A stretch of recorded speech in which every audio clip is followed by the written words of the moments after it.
Hi, it's Natalie. Guess what? It's fall. It's officially November 1st. Halloween is over. We are now headed full tilt into the holiday season.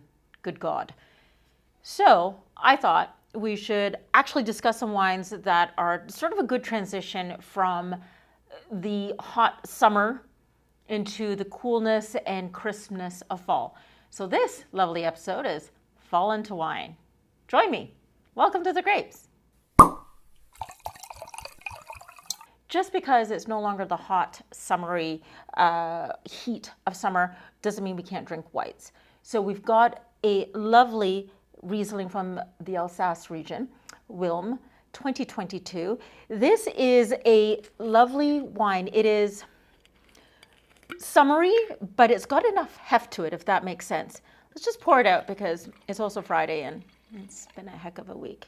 This is pale. It's not that pale. It's a little lemony. A lot of lemon on the nose. Not a lot of oak, but it feels substantial. Seafood pasta sounds really good right about now.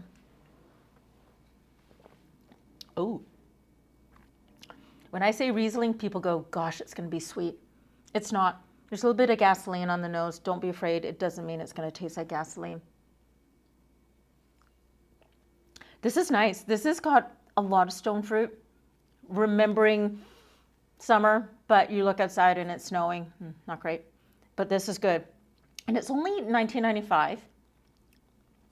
This would be really lovely with a charcuterie, any seafoods. You're still going to have that going on into the fall.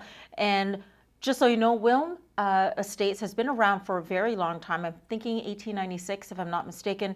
And fun fact, this was the first estate that sent wines over to the US in the early 1930s after the prohibition rules were lifted. Good God, what did they do before that? Secondly, Ventoux. And it's from the Cotes region, if I'm not mistaken, 2021. And this one is $15.95. So it's not going to break the bank. Let's take a look at it. Oh, a little cherry. It's nice. This one you could definitely serve with hamburger sausages, a good beef stew. This is easy drinking. It's a little tart, a little cherry, a little bit of chocolate. You could go back to this.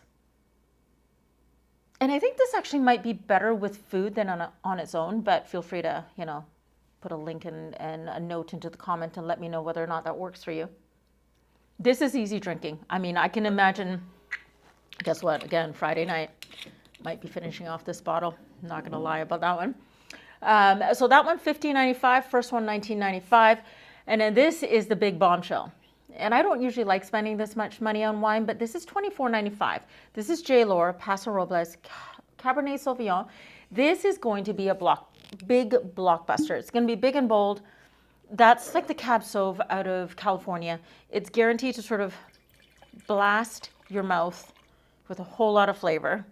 And the difference between the two wines, I don't know if you can tell, but there's definitely way more heft to it, way more color. This smells incredibly amazing. I could swim in this. Yep, this is good. Red currants, raisins almost. Yeah, this might be my favorite. This is very good. It's got a very strong, lingering finish. I want to chug this. I'm not going to. I want to keep going back for more because there's different complexities to it. You taste a little bit of licorice, a little bit of smoke, vanilla. It kind of smells a bit like candy. This is good. Now, 1974 was when this wine was first released, or J. Lohr first released wines. And if you've ever had the chance to watch the movie Bottle Shock, if not, watch it. It's a lot of fun. But it talks a lot about the rise of the Californian wine industry then. And this is sort of fits around the time frame as to when that was going to happen. This is going to go well with like a big juicy steak. Sorry, all you vegetarians, but it does go well with steak.